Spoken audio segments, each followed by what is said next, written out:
But the way that I want to get things started off by saying is, are you really telling people to not go to school? What do you mean by that? Thanks for asking that question, because my first book was, if you want to be rich and happy, don't go to school. And thank God the book didn't sell that well.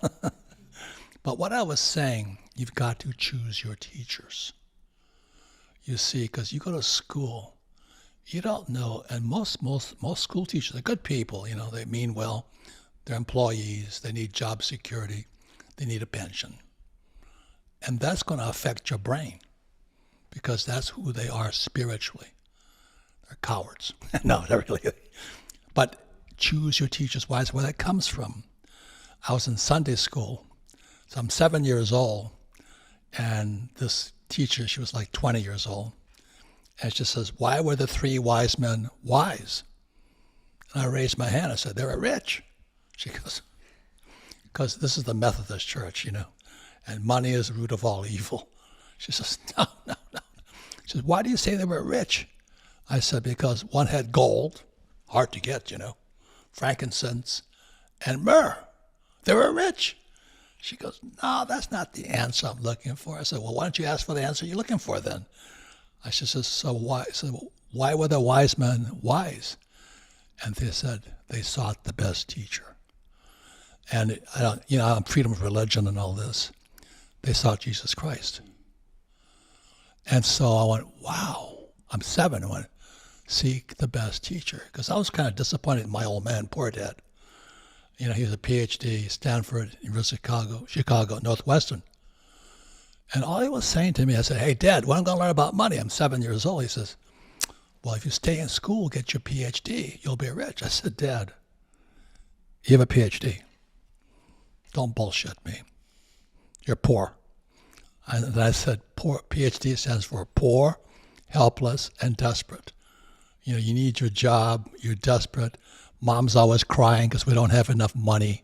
And you're telling me to get my PhD? So that's why I said you got to choose your teachers wisely.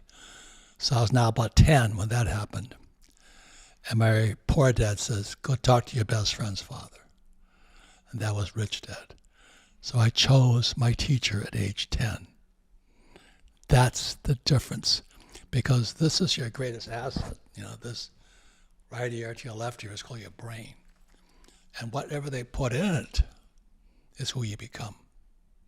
So choose your teachers wisely. You've spent 30 years pretty much awakening everybody that the system is broken. What was that moment that you realized at an early age that the system's broken? It's a great question. I was 18 years old, I think. I held up a $50, U.S. $50. This is 1965. I was just graduating from high school. And the $50 wasn't silver. It was copper. I went, wait a minute. 64, there was silver. Today, when you look at coins today, right? It's copper, not silver. And that, I didn't know at the time because I'm 18 years old and teach us nothing about school. I'm still getting out of high school. It was Gresham's law. And what Gresham's law states, when fake money or bad money enters the system, real money goes into hiding. So immediately I started going to the bank as a caddy to make some money. And I got $1 for 9 holes. So if I got $2, I go to the bank, I trade it in for, let's say, quarters and $half. And I look for the ones with no copper on them. And I saved all silver coins. Today they're more valuable. Those coins are more valuable today because there's no copper in them. So I had this whole bag of real silver coins. And one day I came home and said, hey, Mom,